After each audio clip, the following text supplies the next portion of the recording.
Ciri-ciri Anda sudah dewasa adalah ketika tidur untuk istirahat, bangun untuk bekerja, gaji untuk keluarga, bahagia dibagi-bagi, derita ditanggung sendiri. Ingat, infak subuh di Teras Dakwah, kamu bisa berkontribusi banyak kebaikan. Assalamualaikum warahmatullahi wabarakatuh. Waalaikumsalam. Tuh nggak jawab malah cengar-cengir. Assalamualaikum warahmatullahi wabarakatuh. Waalaikumsalam warahmatullahi wabarakatuh. Malam ini kita akan mendengarkan materi dari Ustadz kita, Ustadz Awan Abdullah, mengenai hukum perceraian. Apa aja sih nanti hukum perceraian akan disampaikan oleh beliau. Oke, langsung saja saya serahkan kepada Ustadz Awan. Dipersilakan. Ya, baiklah. Bismillah. Assalamualaikum warahmatullahi wabarakatuh. Waalaikumsalam warahmatullahi wabarakatuh. Alhamdulillah wa syukurillah wa salatu wassalamu ala rasulillah wa ala alihi wa sahbihi wa mawalah, la hawla wa la quwata illa billah. Kayak biasanya kita sholawat dulu aja ya, biar agak semangat. Kayaknya kok pada lesu-lesu sih ya. Yuk bareng-bareng ya, ikutin saya ya, bareng-bareng ayo. Salatullah salamullah ala taha rasulillah. Salatullah salamullah ala yasin habibillah. Lagi. Salatullah salamullah ala taha rasulillah. Salatullah salamullah ala yasin habibillah. Tawassalna bismillah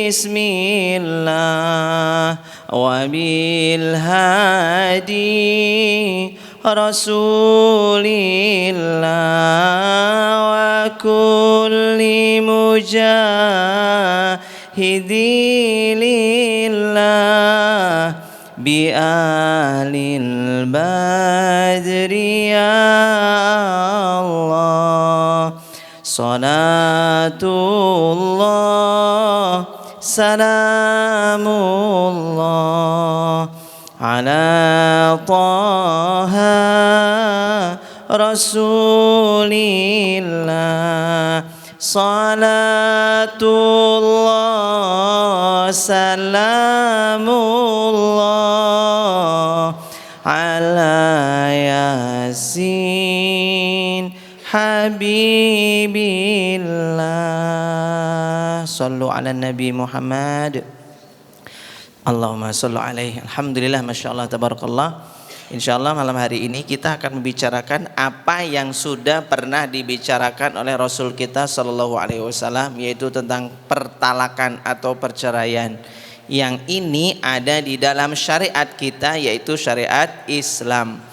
Dan talak atau perceraian ini juga termasuk tanda-tanda sempurnanya Islam. Bukan cacatnya Islam, tanda sempurnanya Islam. Saya sering ngomong, kenapa Mas Awan kok tentang talak, hukum talak tanda sempurnanya Islam? Ya, andaikan agama Islam seperti agama tetangga yang menganjurkan pernikahan tapi melarang perceraian dan tidak ada syariat perceraiannya, terus pertanyaannya cara cerainya bagaimana? Ya enggak Mas Ibin? Iya, benar Ustaz. Di agama tetangga sebelah kan nikahnya secara syariat, tapi kalau nggak bisa dipertahankan mereka cerainya secara negara. Agama nggak ngatur. Tapi kalau Islam lengkap, komplit. Nikahnya secara agama, kalaupun cerai juga harus secara agama. Itu tandanya apa? Pernikahan adalah ibadah. Ada permulaan, ada juga akhirnya. Entah akhirnya bercerai karena hidup atau cerai mati, meninggal dunia. Tapi kalau itu bukan ibadah, ya kayak gitu tadi, nikahnya diatur, bubarnya nggak diatur. Berarti bukan ibadah. Kalau ibadah itu mesti ada permulaan dan ada akhirnya. Kayak sholat, ada takbir, dimulai dengan takbir, ditutup dengan salam. Gitu ya. Paham ini? Paham. Halo, paham? Karena sudah paham, saya rasa cukup sampai di sini saja penjelasan. Udah pada paham? Baik teman-temanku yang dirahmati Allah, dicintai Allah Subhanahu wa taala, membahas masalah dunia perceraian. Cerai itu adalah sesuatu yang paling ditakuti dan sangat-sangat tidak kita harapkan. Betul? Betul. Gak enak lah, pasti kita nggak mau. Orang nikah cerai itu pasti nggak mau, nggak ingin gitu ya. Tapi itu bisa saja terjadi dan mungkin bisa terjadi. Nah, sebelum nanti kita bahas tentang hukum-hukum perceraian, saya ingin bahas sedikit yang mungkin agak-agak mirip dengan pas kita bahas tentang selingkuh waktu itu. Oh iya. Tuh waktu itu sama antum ya? Bukan? Selingkuh. Selingkuh itu. Iya sama saya. Antum selingkuh? Enggak. Oh enggak. Orang belum nikah kan. Iya. Nah, itu tentang masalah perceraian ada agak mirip-mirip dan harus hati-hati ya, teman-teman. Ada orang itu yang harmonis, akur gitu ya, sahabat karib, kerabat dekat. Tapi akhirnya perceraian gara-gara kesalahan yang sangat kecil sekali. Apa itu? Kebiasaan mendengarkan lagu berlirik buruk. Hati-hati. Sampai Rasul kan mengatakan apa? Man kana yu'minu billah wal yaumil akhir falyaqul khairan au liyasmut. Barang siapa yang beriman kepada Allah dan hari akhir, maka hendaklah ia berbicara yang khairan, yang baik. Khair itu artinya baik secara sifat. Kalau thayyib baik secara zat. Kalau minuman ini kan secara zatnya dia baik, thayyib. Makanya kalau minuman itu thayyib. Tapi kalau khair itu sifat-sifat. Makanya kuntum khairu umat. Kalian itu umat yang terbaik, bukan karena fisiknya, tapi karena sifat-sifat yang dibawa karena syariat yang ada pada diri kita. Nah, disebutkan kata Nabi, falyakul khairan, ngomong yang baik. Kalau enggak apa? Auliyasmut, diam. Kenapa? Karena kalau kita omongannya jelek, omongannya kita itu buruk, maka Allah katakan ma yalfidzu min qaulin illa ladaihi raqibun atid. Tidaklah apa yang kalian ucapkan itu, di surat Qaf itu ayat 18 kalau tidak salah. Apa yang kalian ucapkan itu ma yalfidzu min qaulin illa ladaihi raqibun atid. Ada malaikat raqib atid mengaminkan ucapanmu. Jadi ngomongnya jelek.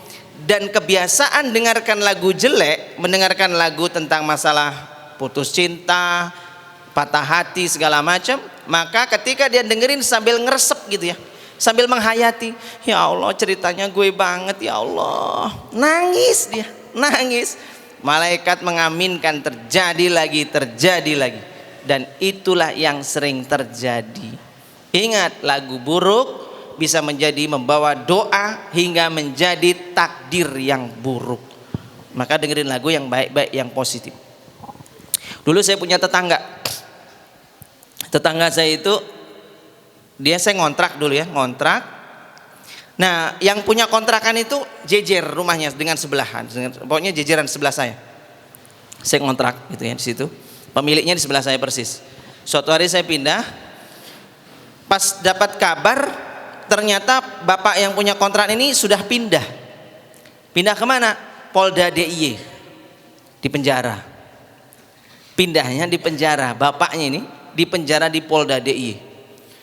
Ada apa gerangan ini? Saya susul ke Polda DIY, ternyata beliau itu kena kasus narkoba. Padahal orang kampung, lu kok bisa kena narkoba? Ternyata dia ceritanya, mohon maaf, dia ibunya meninggal dunia, dia harus mengadakan acara 40 hari meninggalnya si ibu. Karena nggak punya duit, nah inilah dia, karena nggak tahu makna fikih gini, kalau nggak paham fikih. Acara 40 hari, 7 hari, 40 hari, nyatus, mendak pisan, mendak pindo, nyewu, 2.000, 3.000 sampai 10.000. Ada nggak? Nggak ada ya, maksimal 1.000. Jadi ada acara 3 hari, 7 hari, kemudian 40 hari, mendak pisan nyatus, mendak pisan, mendak pindo, nyewu, 100, mendak pisan itu setahun, tahun pertama, tahun kedua, terus 1.000 hari. Itu kan tradisi, asalnya dari tradisi yang kemudian dikemas jadi islami. Berarti hukum tradisi itu al-ibahah, hukumnya itu kan boleh. Ya, al-aslu al-adat itu, hukum asal adat itu kan al-ibahah, boleh. Tapi bapak ini menaikkan derajat acara 40 hari menjadi wajib. Akhirnya dia bingung, nggak punya duit, harus menyelenggarakan acara 40 hari. Kalau nggak menyelenggarakan, warga sekitar itu mencibir. Warga sekitar juga salah juga, karena acara kayak gini sudah kayak wajib. Dia ngutang sama tetangga, nggak dapet utangan. Kenapa? Tetangganya juga sedang cari utangan. Jadi sekampung itu nasibnya sama semua. Orang terhimpit semuanya gitu. Akhirnya apa? Dia stres. Acara 40 hari sudah mau tiba waktunya, dia nggak punya duit. Karena dia stres, dia pergi ke pos satpam di sebuah kampus di Yogyakarta ini, nggak saya sebut kampusnya. Nanti dia kemudian nongkrong sama Pak Satpamnya. Hasil nongkrongnya, nah ini dia salah curhat bukan pada ahlinya, curhat sama satpam yang satpamnya pun bermasalah dan dia punya masalah juga. Akhirnya hasil ijtihad mereka berdua untuk menyelesaikan masalah, pergilah mereka itu ke apotek beli pil BK, pil anjing itu. Akhirnya mereka berdua di pos itu mereka teler, gelek lah kalau bahasa anak gaulnya, gelek ya, geleng-geleng lah gitu ya, dia teler lah pokoknya gitu. Akhirnya ketahuan warga, dilaporkan polisi, ditangkap.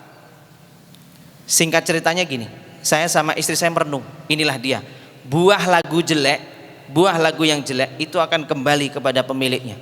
Dulu saya pindah dari kontrakan itu gara-gara bapak yang punya kontrakan ini senangannya nyetel tip keras-keras. Lagunya apa? Lagunya mungkin kalian belum lahir waktu itu, karena tahun 2009. Udah lahir? Tetap belum tahu lagunya, paling masih umur 5 tahun ya. 2009 itu lagunya P Project. Lagunya kayak gini. Lengge lengge lengge lengge lengge lengge leng. Lengge lengge lengge lengge lengge lengge leng, itu terus yang setiap hari disetel itu. Ternyata betul, akhirnya dia geleng-geleng geleng-geleng geleng-geleng, masuk dia penjara. Nah, maka hati-hati dengan lagu. Artis suami istri, nggak usah disebut namanya. Artis suami istri, suaminya menciptakan lagu, istrinya nyanyiin lagu. Suami istri, yang laki ya ganteng, yang perempuannya cantik. Laki-lakinya menciptakan lagu, istrinya yang nyanyi. Kadang-kadang mereka duet nyanyi bareng. Dulu lagu judulnya, nggak usah disebut nama ya, judul lagunya Menghitung Hari. Kan gitu kan? Menghitung hari, detik demi detik. Coba perhatikan, mereka lagi mesra-mesranya, harmonis. Gara-gara lagu itu break mereka. You break my heart tadi itu. Pergi saja cintamu pergi, gitu kan? Bilang saja pada semua, biar semua tahu adanya diriku kini sendiri. Coba berarti dia nyuruh suaminya pergi saja, pergi, diriku sendiri. Akhirnya betul, akhirnya pergi, pisah, cerai. Kenapa? Lagu itu kembali pada yang dengerin ataupun yang nyanyi. Membuatku terjatuh dan terjatuh lagi. Dia terjatuh lagi di penjara, terjatuh lagi. Sekarang bangkit lagi, alhamdulillah. Awas, lagu jelek kembali kepada yang nyanyi atau yang dengarkan sambil meresapi. Nah, makanya awal perceraian bisa terjadi seperti itu. Paham?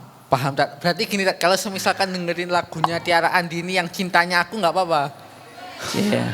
Saya nggak tahu lagu itu. Tahu itu. Ya yang mana yang aduh aku. Saya udah tua. Coba nyanyi gimana? Aduh. Yang yang gitulah. Yang engkau bukan cinta pertamaku, namun aku berharap mulai hari ini, mulai saat ini engkau cintanya aku. Kurang lebih gitulah, lupa saya. Iya. Berarti boleh, Tat? Ya kalau isi lagu syairnya itu ada bucin-bucinnya ya janganlah. Jangan. Gitu. Kalau terlalu jangan ada bucinnya, biasa aja. Jangan terlalu berlebih-lebihan. Makanya hati-hati. Dulu ada duo cewek ini nyanyi lagu yang ciptakan salah satu suami dari si penyanyi ini. Dia ada dua cewek, dia punya suami, ginilah ya. Nah ini suaminya menciptakan lagu, yang nyanyi dua orang ini. Aku punya teman sepermainan, bubrah dia. Gara-gara itu. Akhirnya teman tapi mesum, terjadilah akhirnya teman tapi mesum. TTM judul lagunya. Akhirnya bubrah. Makanya hati-hati dengan lagu itu. Mas Awan pernah ngalamin? Pernah saya ngalamin. Makanya salah satu dulu, mohon maaf ini kan jadi pelajaran aja lah, pengalaman buat kita semua. Sebenarnya rumah tangga saya dulu sebenarnya masih bisa diselamatkan harusnya, ya. Tapi kita nggak boleh berandai-andai. Allah tuh memang mau mengganti hidup saya dengan lebih baik, takdir yang lebih baik. Tapi kalau andaikan ini kita boleh merefleksi atau muhasabah. Dulu ketika masa tenggang, ya, sebelum masa tenggang habis, kan ada masa tenggang habis. Dulu ketika masa tenggang saya dengan istri saya dulu yang pertama dulu, di masa-masa tenggang itulah suka dengerin lagunya My Heart Will Go On itu, Celine Dion. Tahu lagu itu? My Heart Will Go On, gitulah pokoknya kira-kira lagunya. Sambil bayangin, nggak tahu. Ya Allah, desa tenan lagi. Taunya lagunya Tiara Andini aja. Gitu ya. Will say, gitulah kira-kira. Whenever you. Nah itu istri saya itu mantan itu selalu bayangin saya itu Jack pas tenggelam di laut itu Jack. Sering bayangin itu. Dan itu nonton film itu kita berdua nangis tuh. Seolah-olah itu kayak terlalu meresapi gitu. Dan hati-hati, yang jelek-jelek gitu malah bisa kembali. Nah, maka gara-gara suka dengar lagu itu akhirnya akhirnya go on betulan, pergi betulan. Maka berhati-hatilah dengan lagu-lagu yang kembali kepada penyanyinya ataupun yang mendengarkan. Dan ini remeh-temeh tapi bisa menjadi doa. Ma yalfidhu min qaulin illa ladaihi raqibun atid. Tidaklah yang kalian ucapkan itu melainkan menjadi doa yang diaminkan malaikat raqib atid. Allah a'lam bishawab. Itu sebagai pembukaan. Nanti habis Isya insyaallah kita akan bahas lagi tentang fikih perceraian insyaallah. Makasih. Assalamualaikum warahmatullahi wabarakatuh.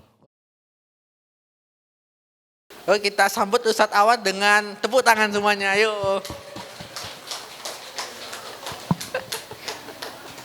Assalamualaikum Ustadz Awan. Gimana kabarnya Ustadz?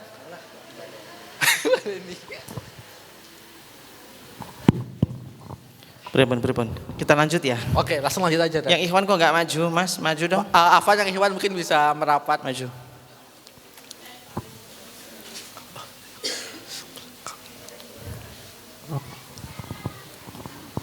Oke, doorpressnya udah habis Ustadz. Merapat. Masih ada 2. Di akhir aja nanti. Boleh. Nanti saya kasih pertanyaan Siap. tentang perceraian, biar lebih sulit gitu, menantang. Pertanyaannya siapa yang sudah pernah cerai gitu ya, nanti dapat door prize. Astagfirullahaladzim. Ada kodamnya itu.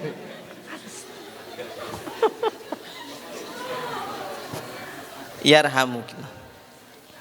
Semoga Allah merahmati yang bersin. Bersin itu dari Allah.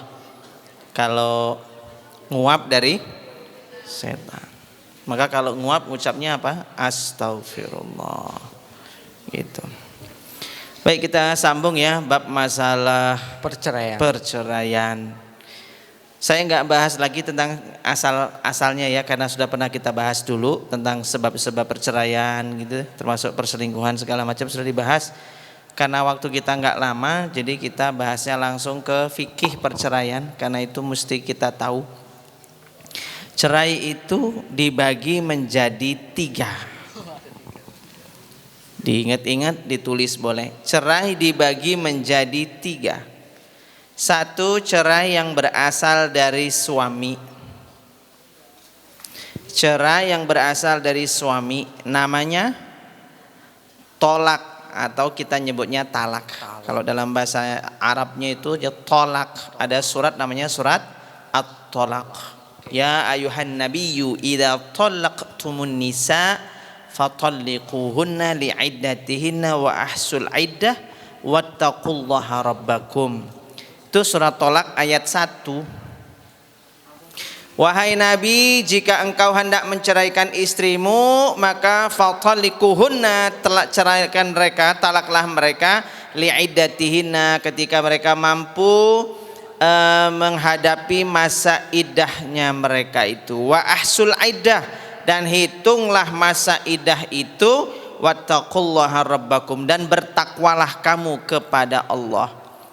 Uniknya ayat ini awalnya tadi bahas tentang cerai, yang kata para ulama makna hadis tentang masalah perbuatan yang halal dilakukan tapi dibenci oleh Allah adalah cerai.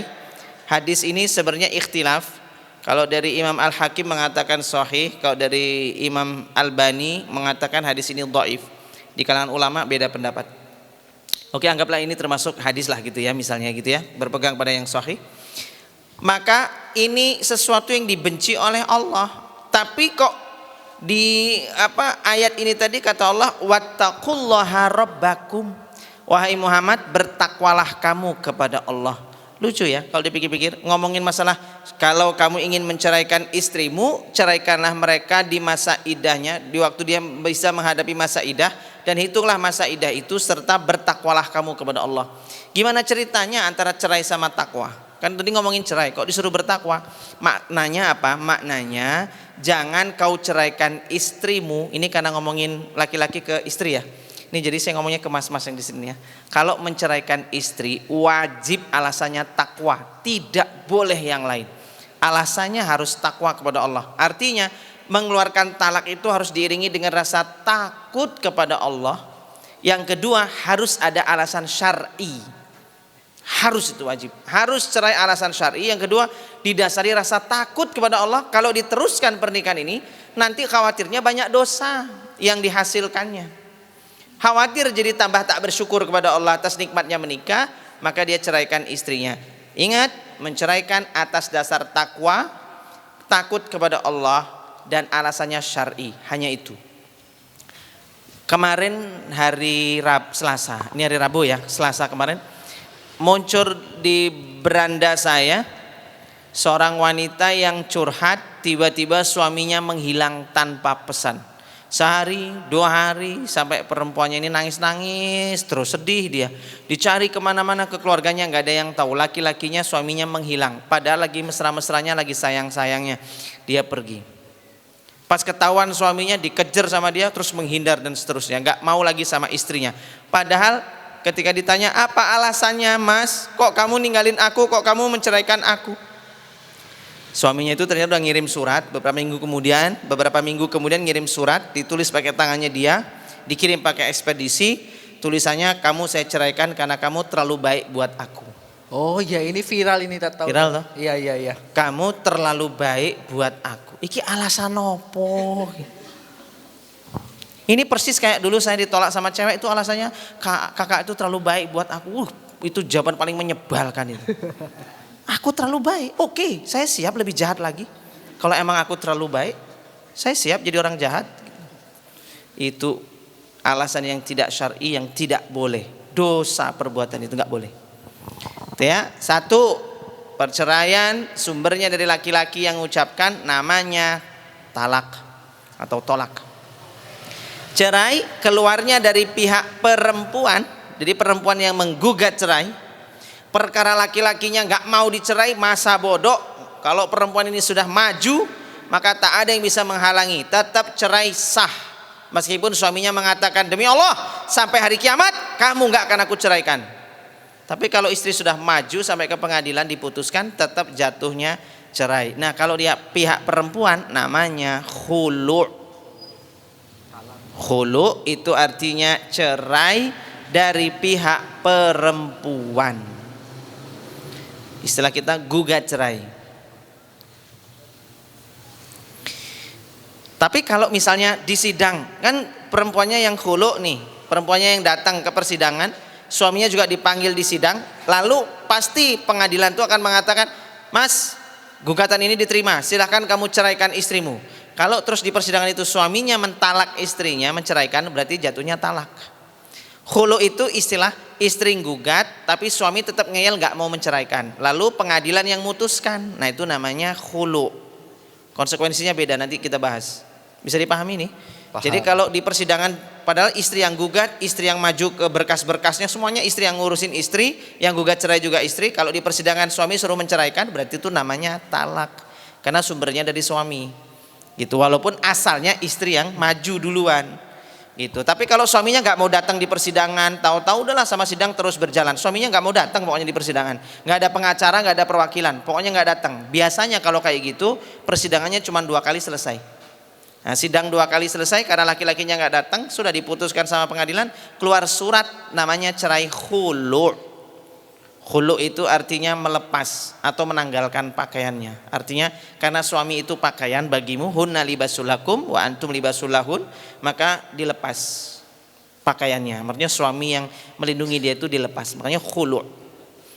Nah, yang ketiga, perceraian yang diputuskan oleh pengadilan. Atau kalau istilah Islamnya qadhi, hakim. Suami istri ini nggak mau cerai, tapi pengadilan maunya menceraikan, titik, cerai, ya cerai. Loh kok bisa mas? Gimana caranya kok pengadilan menceraikan? Karena diantara mereka ada yang melakukan pelanggaran. Nah, kalau yang dari qadhi, yang ketiga ini ya, dari qadhi, dari pengadilan, namanya fasakh. Pertama tadi tolak, yang kedua khulu, yang ketiga fasakh. Perceraian dari pengadilan. Setuju tak setuju nggak ada urusan, pokoknya cerai. Tapi kami saling mencintai pak, masa bodoh amat. Kami ceraikan. Tapi kami saling mencintai, karepmu, pokoknya tetap diceraikan. Kok bisa? Gimana ceritanya? Gimana kira-kira? Apa? Ada yang tahu nggak kira-kira? Kenapa kok pengadilan menceraikan? Qadhi? Tahu nggak kira-kira apa? Mungkin Sebutkan satu persatu, coba. Contohnya apa? kriminal mungkin. Enggak. Kriminal, utak mungkin utak kriminal. Bayangin ini kriminal baik lu ya. Apa ayo?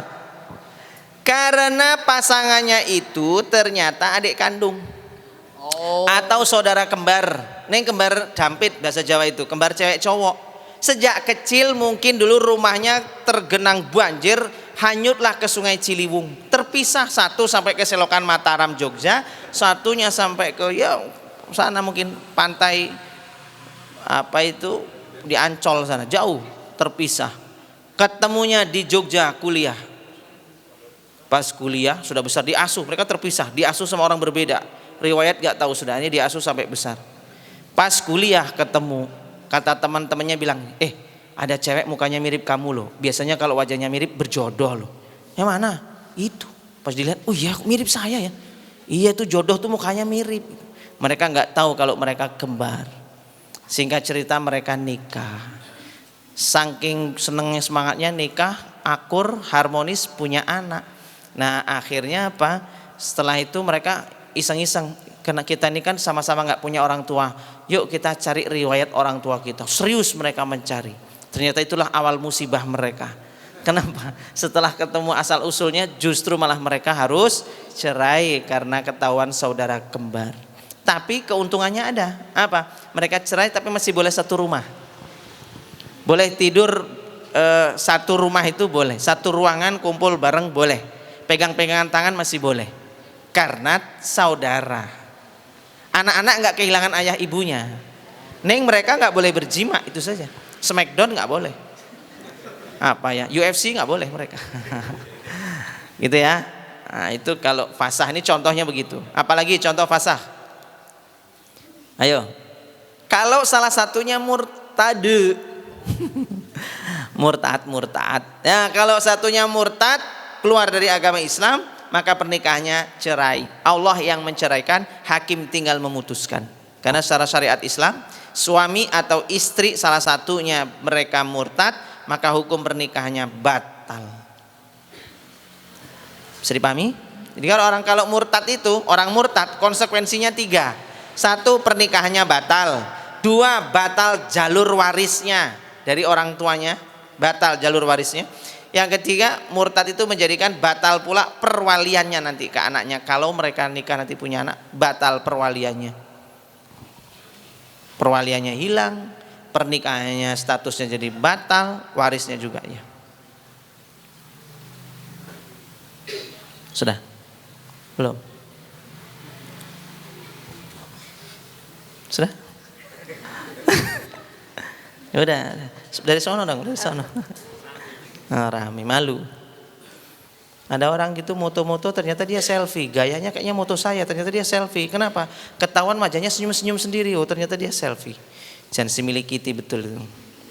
Tadi sampai mana tadi? Fasah ya, itu contohnya. Jadi karena saudara kandung, kemudian ternyata dia murtad salah satu, atau saudara sepersusuan. Nikah, sudah nikah, Dek, kenapa? Kamu tak kenalin yuk. Kenapa? Dulu aku kecilnya disusuin sama ibu itu dulu. Sampai sana si ibunya cerita, ya Allah nang, wes gede kue ya Allah. Dulu ada loh Simbah dulu pas nyusui kamu, satu lagi ada nyusui namanya Lastri. Wah, istrinya bingung. Wah, aku Lastri. Lastri yang mana, Bu? Lastri anaknya Pak Bambang. Waduh, jangan-jangan saya, Bu. Iya, kayaknya kamu, ketahuan. Aduh. Niatnya silaturahim ternyata membawa musibah lagi dia. Saudara sepersusuan. Makanya saran saya untuk para wanita-wanita yang susunya, air asinya itu banyak, nggak usah terlalu dermawan. Ada anak kecil nangis, Bu pun kalau susoni mawon, susoni. Anak esok kini nih tak susoni. Siapa disusoni, cah kampung susoni kabeh. Itu mahram semua nanti itu. Kacau itu. Akhirnya anaknya nggak dapat jodoh. Kenapa? Mau nikah sama ini mahram. Susunya nyebar kemana-mana. Nah, makanya nggak boleh. Ibu-ibu ini jangan, mbak-mbak ini jangan asal-asal main sembarangan gitu. Tapi ada batasannya secara fikih ya, secara fikih memberikan ASI yang menjadikan kemahroman itu kalau si bayi sampai kenyang dan tertidur. Jadi kalau cuma maaf saya nggak tahu bahasa alusnya apa ya, bahasa Jawanya itu mentil tok. Apa bahasa Indonesianya? Mental gitu ya. Cuman mental-mentil aja gitu, kenyot-kenyot doang. Tujuannya supaya ngenengke karena dia biar tidur gitu kan, biar ada kenyot-kenyotan gitu kan. Kalau cuman begitu itu bukan saudara sepersusuan. Gitu. Bisa dipahami ya? Jadi kalau disusui keluar ASI sampai dia bayi itu kenyang dan tertidur, nah, maka bayi itu menjadi saudara sepersusuan. Bisa dipahami? Nah, itulah kenapa seorang ayah tidak boleh menikahi putrinya. Ayah nggak boleh nikahi anak perempuannya, karena mereka termasuk saudara sepersusuan.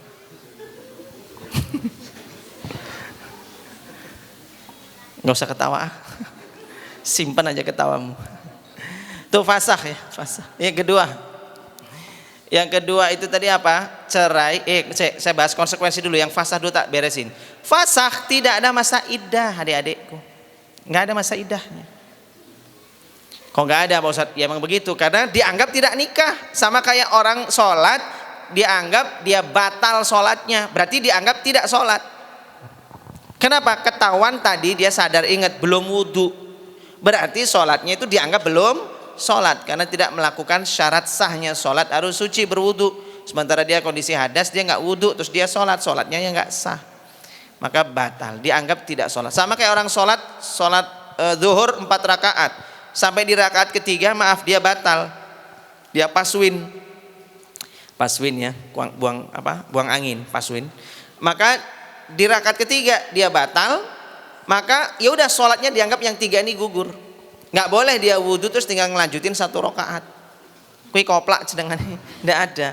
Ya batal yang 3. Begitulah pernikahan, walau setahun 2 tahun sudah 10 tahun, ketahuan mereka itu bersaudara atau bersaudara tadi itu ya, atau saudara sepersusuan atau saudara kandung, maka pernikahannya dianggap tidak ada.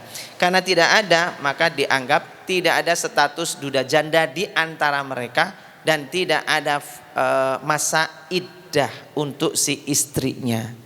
Jadi setelah diputuskan cerai karena ketahuan saudara sepersusuan, besoknya si perempuan itu, istrinya, boleh langsung nikah lagi dengan catatan nek payu gitu ya. Kalau laku, kalau nggak laku ya belum, sabar dulu, ikhtiar lagi. Bisa dipahami ini fasakh. Ada pertanyaan seputar fasakh? Termasuk yang membuat fasakh itu apa? Penipuan. Datang bawa mobil Alphard, nunjukin rumahnya dia bagus, ternyata itu rumahnya temennya. Mobil Alphard juga baru rental. Kok kamu dulu bilangnya punya Alphard, punya? Itu baru impian dek, baru rencana. Kok rencana dulu nggak bilang? Kalau rencana, visualisasi mas tuh terlalu kuat sehingga lupa ngomong kalau itu rencana. Oh itu berarti dia sudah bohong, mengibuli, mendustai si perempuan, pernikahannya fasakh, dibatalkan. Kalau batal, konsekuensinya hartanya kembali masing-masing. Tidak ada gonogini. Harta milik pribadinya masing-masing balik pada dirinya masing-masing. Termasuk mahar juga kembali, sudah semuanya selesai, itu fasah. Begitu. Nah itu kalau fasah, dikembalikan masing-masingnya. Paham ya? Itu fasah. Nah kalau khulu sekarang, fasah ada pertanyaan? Nggak ada ya? Kalau ada pertanyaan boleh nanti ditulis ya, ditulis. Kalau khulu apa? Khulu itu gugat cerai dari pihak istri atau pihak wanitanya. Masa idahnya 1 kali suci, enggak 3 kali, tapi 1 kali suci, 1 kali haid, 1 kali suci, 1 kali kuruk, 1 kali haid. Kalau khulu si perempuan ini gugat cerai, diputuskan oleh pengadilan, sah cerainya, khulunya diterima, gugatannya diterima. Besoknya dia haid, ya sudah tinggal dihitung haidnya 6 hari. Berarti setelah 6 hari haid itu, besoknya dia hari ke-7 sudah boleh nikah lagi. Dengan catatan ya tadi, jika sudah laku, kalau belum laku ya sabar dulu. Paham ini ya? Itu khulu, konsekuensinya khulu. Khulu tak ada batasannya. Artinya setelah itu dia rujuk sama suaminya. Kalau sudah selesai masa idahnya tadi, dia rujuk lagi. Setelah dia rujuk, pakai akad baru, mahar baru.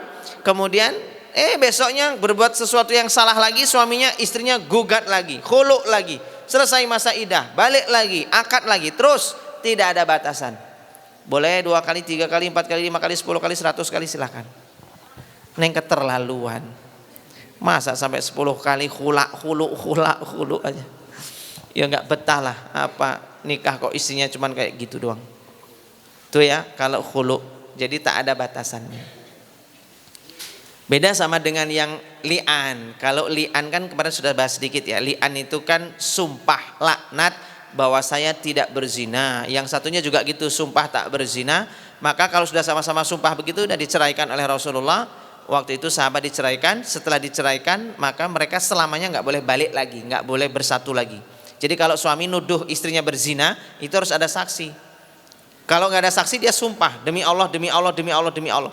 Nah yang laki-laki, yang perempuan juga gitu sama, demi Allah saya nggak zina kok, saya nggak zina. Kalau dua-duanya sama-sama ngeyel, padahal sudah sama-sama menyebut nama Allah, yang satunya nyebut nama Allah, saya bersumpah kamu berzina, yang satunya bilang saya bersumpah saya nggak zina, gitu. Maka dalam Islam diputuskan pernikahannya, diceraikan, dan mereka tidak bisa kembali selama-lamanya.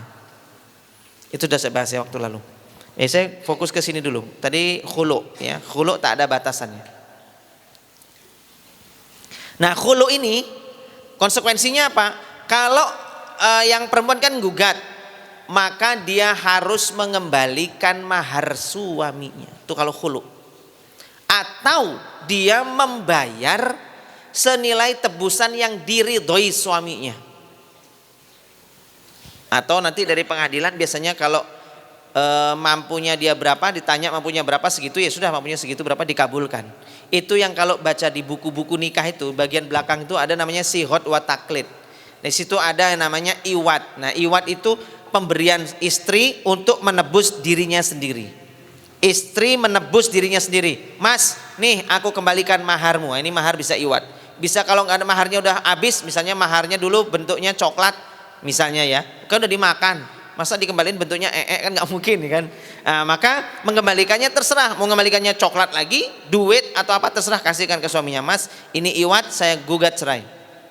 Gitu ke suaminya. Suaminya ngelempar, nggak, aku nggak mau cerai. Ya sudah, iwat tadi bawa ke pengadilan, Pak. Saya mau menceraikan suami saya, ini iwat dari saya. Namanya iwat. Pemberian istri untuk menebus dirinya. Nah begitu. Iwat ini fungsinya apa? Untuk membentengi laki-laki yang ditipu sama perempuan. Jadi ada laki-laki yang kaya raya, ternyata perempuan ini cuman ingin nikah, setelah balik nama semua dia cari-cari alasan supaya cerai. Maka iwat tadi kalau laki-lakinya bilang, Pak saya ini sudah nikah, semua sertifikat sudah saya rubah ke atas nama istri saya, sekarang dia nuntut saya cerai, cari-cari alasan.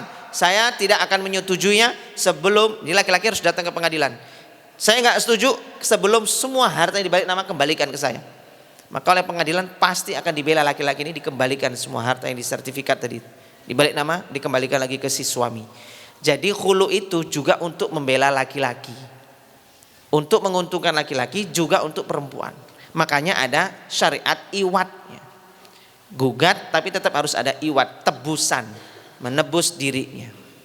Suaminya ridho, jadi kalau nggak ridho nggak bisa, harus sampai ketemu ridhonya. Itu khulu. Nah yang terakhir namanya tolak atau talak. Talak secara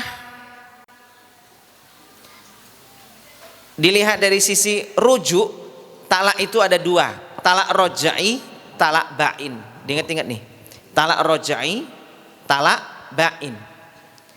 Talak rojai itu artinya perempuan yang ditalak oleh suaminya pada talak 1 dan talak 2 tapi masih dalam masa iddah, itu namanya talak rojai. Rojai itu dari kata rujuk, irji'. Rujuk itu artinya balik lagi tanpa akad, karena masih dalam masa iddah. Masa iddahnya perempuan yang normal haid berapa? Masa iddah. Kalau haid kan ada yang 7 hari, ada yang 8 hari. Masa iddahnya apa?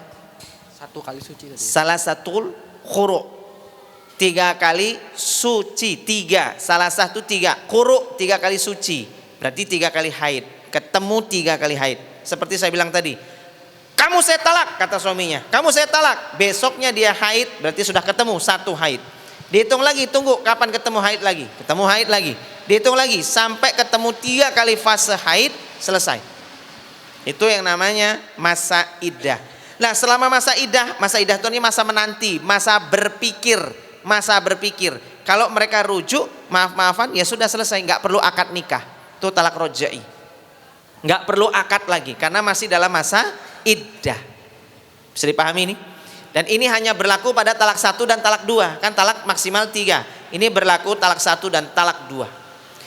Pak Ustadz, ya kami rujuknya nggak pakai maaf-maafan Pak Ustadz. Terus kami rujuknya itu ML Pak Ustadz. Jadi mereka itu marah-marahan, tapi karena diam-diaman sudah 2 bulan, lama-lama mereka capek juga diam-diaman di rumah, bosen diam-diaman, akhirnya malamnya mereka berjima, Mobile Legend, ML. Nah ketika dia ML, ya sudah, kan misalnya suaminya bilang gini, dek ngapa? Kamu kan saya talak. Terus apa kamu nggak pingin selingan po? Selingan apa? Ya iklan-iklan dikit lah. Apa? Ya kita Smackdown dulu lah, UFC dulu. Oke lah. Tapi aku nggak mau UFC. Maunya apa? MMA. Oke. Akhirnya terjadilah mereka berjima malam itu. Maka jimaknya suami istri itu tandanya rujuknya mereka. Ya, tandanya rujuknya mereka. Karena nggak ada namanya orang jima tetap ngambek. Udah sana, ayo mapan. Kan nggak mungkin. Ayo berbaring. Kan nggak mungkin. Udah kamu gini, kamu gitu, nggak mungkin. Pasti mesra. Nah mesranya itulah menjadikan tanda rujuknya mereka. Itu talak rojai. Yang kedua talak bain. Talak bain itu artinya perempuan yang ditalak habis masa iddahnya. Nah, itu namanya talak bain. Masa iddahnya 3 kali suci tadi, perempuan normal, habis masa kali sucinya, maka itu namanya talak bain. Bain itu ada 2, bain sughra, bain kubro. Bain sughra atau talak bain kecil itu terjadi pada talak 1, talak 2. Maksudnya bain sughra apa? Dia kalau mau halal lagi sama istrinya harus pakai akad nikah lagi, harus pakai rujuk lagi, rujuknya itu harus pakai akad nikah baru, pakai mahar baru, pakai wali, pakai saksi-saksi, persis kayak akad nikah normal. Nah, itu namanya talak bain. Talak yang sudah habis masa iddah, maka rujuknya harus akad nikah baru, mahar baru. Nah, talak bain sughra itu terjadi pada talak 1, talak 2 yang habis masa iddahnya. Itu namanya bain sughra. Kalau talak bain kubro, nah, talak 3 sudah habis masa iddahnya, nggak bisa balik lagi. Selamanya nggak bisa balik. Itu namanya talak bain kubro. Jadi gampang ya, talak itu cuma ada 2, talak rojai, talak bain. Rojai itu artinya istrinya ditalak tapi masih dalam masa iddah, masih bisa rujuk lagi. Dan ini terjadi hanya pada talak 1, talak 2. Kemudian kalau talak bain, talak di mana masa iddah sudah habis. Cara rujuknya harus pakai akad baru, harus pakai mahar baru, wali baru. Itu namanya talak bain. Kalau bain ini ada dua, bain sugro, bain kubro. Bain sugro ini pada talak 1, talak 2 masih bisa balik. Kalau bain kubro nggak bisa balik lagi. Namanya talak 3 terjadinya. Bisa dipahami nih? Gampang ini, insya Allah penjelasannya gampang ya. Mudah. Ini belajar kayak gini kadang-kadang kalau nggak mumet ya. Makanya saya jelaskannya pelan-pelan dan tak ulang-ulang. Nah itu tadi dari sisi rujuknya. Sekarang dari sisi bahasanya, lisannya ada 2 macam talak itu. Dari talak ya, dari pihak suami secara lisan ada 2 macam. Talak sorih, talak kinayah. Ada 2, talak sorih, talak kinayah. Sorih itu talak yang ucapannya jelas mentalak. Kalau kinayah nggak jelas. Kinayah itu sindiran. Contoh sindiran gini, nggak jelas, ambigu. Dah, mulai hari ini kita sendiri-sendiri ya. Paham kamu? Sendiri-sendiri itu maksudnya apa? Mas, maksudnya apa sendiri-sendiri? Ya kita sendiri-sendiri. Iya, tapi nggak bisa. Pokoknya sendiri-sendiri. Aku tuh nggak bisa sendiri-sendiri. Paham kamu? Iya, aku tuh minta diam. Nah itu namanya kinayah. Bisa dipahami ini? Kinayah. Sendiri-sendiri gak jelas ini maksudnya apa sendiri-sendiri ini. Harus diketahui, tanya sama suaminya, Mas maksudmu apa? Kalau dia tetap gak jawab berarti dianggap dia belum cerai. Harus tanya sama suaminya, Mas ini maksudnya apa sendiri-sendiri? Kalau maksudnya udah kita sendiri-sendiri, kamu dirimu, aku, pokoknya kita udah gak halal lagi. Kita sudah gak halal. Oh berarti maksudnya menceraikan. Maka berarti ngomong sendiri-sendiri itu tadi itu jatuhlah talak. Gitu. Misalnya gini contohnya, dah mulai hari ini kamu pulang sana ke tempat orang tuamu. Gak usah di sini lagi. Ini rumahku, tahu nggak? Pulang sana. Istrinya diusir. Dia pulang nangis. Mama, aku diusir. Kenapa kamu diusir? Aku disuruh pulang. Aku ditalak. Padahal suaminya nggak ngomong talak, cuma diusir suruh pulang. Beneran kamu ditalak? Iya, aku diusir disuruh pulang. Mama yang telepon suamimu. Telepon. Fit, kamu talak anak saya ya Fit? Mama, siapa yang mentalak? Ini, istrimu pulang nangis-nangis. Katanya kamu mentalak dia. Aku nggak nalak, aku cuma ngusir doang suruh pulang. Kata dia nalak. Enggak, aku nggak bilang talak demi Allah. Aku cuma ngusir aja dia supaya pulang. Bosan saya ngeliat mukanya mirip mantan saya. Misalnya gitu. Tiap hari jadi keinget terus. Nah itu makanya kalau niat dia ternyata nyuruh pulang itu bukan bermaksud cerai, berarti dia tidak cerai. Bisa dipahami nih? Nah itulah talak kinayah. Talak kinayah yang kalimat itu ambigu tidak jelas. Ambigu tidak jelas. Maka hukumnya tanyakan pada niat suami yang mengucapkan. Kalau niatnya dia memang talak, jatuh talak. Kalau niatnya bukan, ya berarti bukan. Kalau bercanda, Dad? Bercanda dalam talak tuh nggak boleh. 3 hal yang bercandanya dianggap sungguh-sungguh, seriusnya pun dianggap sungguh-sungguh. Apa itu? Yaitu talak, kemudian rujuk, nikah. 3 hal. Itu gak bisa main-main. Makanya mas-mas tuh gak usah lah TP-TP apa ke cewek, ke akhwat gitu. Terus bilang, kenapa ya kok napasku tersengal-sengal ya Mbak gitu. Emang kenapa? Soalnya setengahnya ada di kamu misalnya gitu. Maksudnya apa gitu. Ini kan bikin cewek kelepak-kelepek gitu ya. Nah itu misalnya contohnya. Terus bikin dia kayak gitu. Terus ngelamar gitu. Maka bercanda ngelamarnya itu walaupun bercanda maka dianggap serius. Maka jangan main-main. Cerai juga sama, nggak boleh main-main. Jadi tadi talak ada yang kinayah secara bahasa, ada yang sorih. Sorih itu artinya jelas, pengucapannya jelas. Kamu saya cerai, jelas. Kamu saya talak, jelas. Baik, ini paham ya? Nah, itu talak. Dari sisi emosi kata para ulama dibagi jadi 3. Dari sisi emosi, Ustadz, kenapa suami saya menceraikan saya? Terus, tapi saya ragu soalnya dia sambil marah. Talaknya sambil marah. Sah apa enggak ya Pak Ustadz? Suami ibu cerai ibu saat dia marah. Iya Pak Ustadz. Sah apa enggak Pak Ustadz? Saya mau nanya Bu, ada enggak suami menceraikan istri di saat bahagia dan gembira? Talak cerai pasti di saat marah. Nggak ada lagi bahagia nonton TV, dengar pengajian, ketawa-ketawa. Ya Allah dek, kamu saya cerai. Nggak ada. Nggak ada. Cerai itu pasti lagi kondisi marah karena sedang ada problem di antara mereka. Tapi ingat, laki-laki pejantan, laki-laki tangguh paling tidak suka ngomong cerai. Laki-laki itu nggak suka. Masa punya masalah dikit-dikit cerai, dia banci itu laki-laki kayak gitu. Laki-laki nggak boleh ngomong cerai. Yang sering ngomong cerai itu perempuan, dan itu maklum perempuan. Laki-laki itu nggak pakai logika dong, mikir dong. Laki-laki kan begitu. Kalau perempuan kan dikit-dikit, ya udahlah mas, udah kita pisah aja deh. Aku minta cerai aja lah, aku nggak kuat, aku minta cerai. Nggak bisa begitu. Kalau perempuan ngomong begitu, artinya bukan cerai beneran. Mas aku udah nggak kuat, udah kita cerai aja. Ya udah, kamu saya talak. Loh kok kamu nyerahin aku? Udah tadi kamu yang bilang. Enggak, kalau perempuan ngomong begitu tuh bukan berarti minta cerai beneran. Dia tuh cuma butuh diperhatikan gitu loh. Serius mas, ini masalah serius. Cuman bahasa dia jelek memang ngomongnya. Kalau nggak aku bisa aja lah, cerai aja lah gitu. Maka saran saya jangan pernah ngomong cerai. Baik cewek cowok jangan menikah tuh. Tutup kata-kata cerai dalam kamus rumah tangga itu jangan ada, hapus. Kamus rumah tangga itu tebel, nah kata cerainya dihapus, jangan ada dalam rumah tangga kita. Kalau punya masalah seberat apapun jangan cerai. Laki-laki juga nih sama. Kalau mendidik istri jangan ancam dengan perceraian.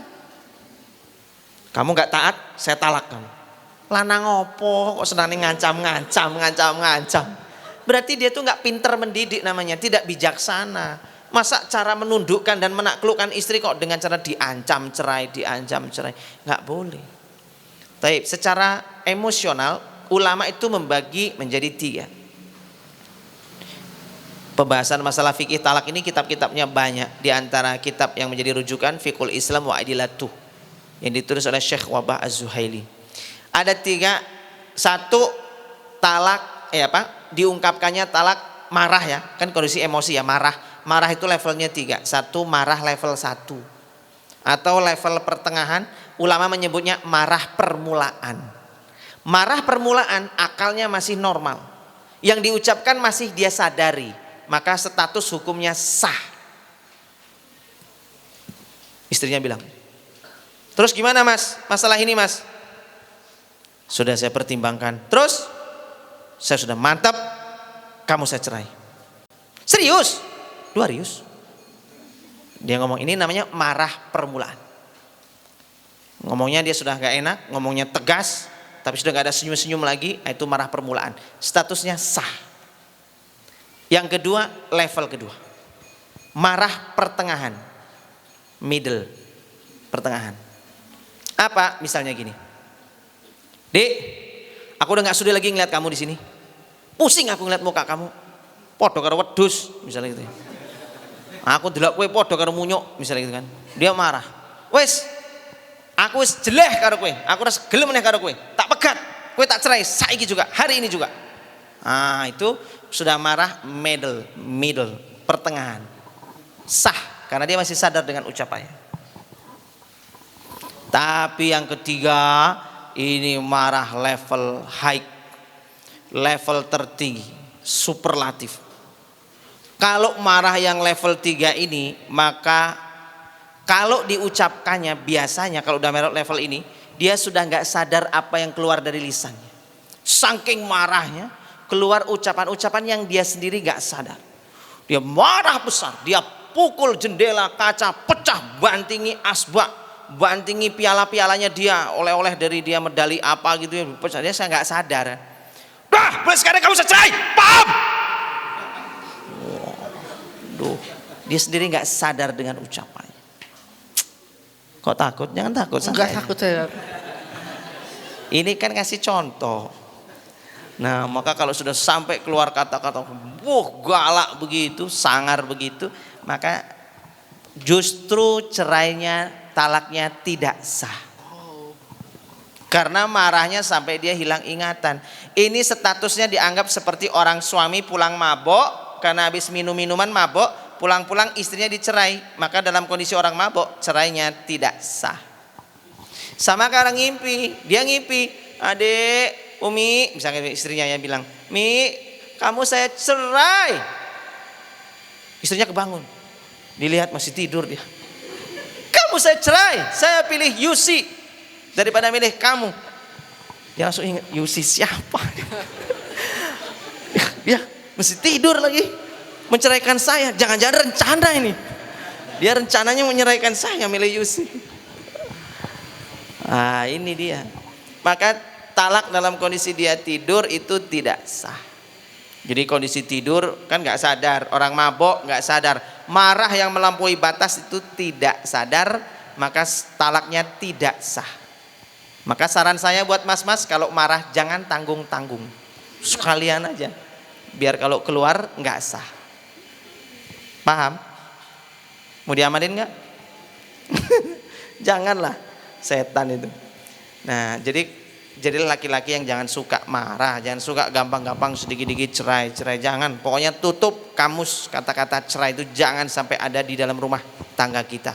Makanya dulu yang sering saya ceritain kan, Imam Az-Zahabi dalam kitab Al-Kabair menuliskan tentang masalah syaitan, mengangkat sebuah hadis dari Jabir bin Abdullah menceritakan Rasul selalu mengatakan sesungguhnya syaitan-syaitan, jin-jin itu memiliki istana-istana di atas samudra lautan, dan dia menerima laporan dari setan-setan yang menggoda manusia. Rombongan setan itu datang memberikan laporan bahwa dia sudah menyesatkan anak Adam, bikin minum-minuman, berjudi, mabuk, mencuri, berzina, segala macam. Kata iblis, rajanya, iblis mengatakan, pergilah kau karena godaanmu tidak berarti, masih dianggap kecil, biasa. Rombongan setan berikutnya datang, wahai iblis, ketika aku kesini, aku telah membuat sepasang suami istri bercerai, telah menjatuhkan talak kepada istrinya. Kata iblis, sini kau, sini, duduk di sebelahku. Kata iblis, nikma anta, engkaulah sebaik-baik setan. Nah, setan itu ada prestasinya juga, ada jenjang karir, ada jenjang karirnya. Yang bisa menceraikan suami istri, nikma anta, itulah sebaik-baik setan. Nah itu talak dari sisi emosional, ada 3 macam tadi. Talak, lalu konsekuensinya apa Pak Ustaz talak? Ya talak maksimal cuma 3 kali. Setelah talak 3 mereka tak bisa rujuk lagi. Cara rujuknya bagaimana kalau ingin rujuk lagi? Si istri harus nikah dulu dengan laki-laki lain. Namanya muhalil, istilahnya laki-laki itu muhalil. Tetapi nikahnya bukan nikah yang direncanakan. Nikahnya alami, murni aja dia nikah lagi dengan dia. Bukan siasat habis nikah, habis itu mereka cerai biar bisa balik lagi dengan suami pertama, nggak bisa. Benar-benar nikah murni karena Allah. Sudah. Jika ada takdir menceraikan mereka karena mati, kematian atau karena cerai memang cerai, barulah si istri boleh kembali lagi kepada suaminya.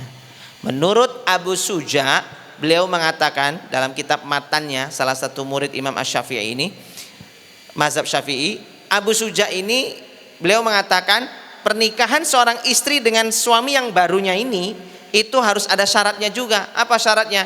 Mereka harus sudah melakukan penetrasi. Jadi artinya sudah berjima dan jimaknya sampai penetrasi. Berhasil ngegolkan bola sampai ke gawang, gitu kira-kira. Kalau belum begitu belum bisa. Mereka belum sudah nikah, belum sempat berjima, lalu cerai, balik lagi sama suami pertama, belum bisa. Harus menikah dengan seorang suami yang benar-benar sampai berjima dan melakukan hubungan intim itu sempurna, baru bisa balik dengan suaminya dulu. Kalau terjadi perceraian baru bisa balik dengan suami pertamanya. Begitu ya. Nah, sampai sini mungkin ada yang mau bertanya, saya persilakan bab masalah perceraian. Oke, langsung kasih. Tapi ingat, ini saya nyampaikan ini, tolong ilmu ini jangan diamalkan ya. Kan tidak semua ilmu harus diamalkan. Ini untuk diketahui saja. Diamalkan kalau mengalami, tapi jangan diniati, oh itu ilmunya bagus tuh, mudah-mudahan saya bisa ngamalin. Bukannya amalin ini. Ini bukan untuk diamalkan, ini untuk jaga-jaga aja gitu. Allah. Dah segitu aja Mas. Oke.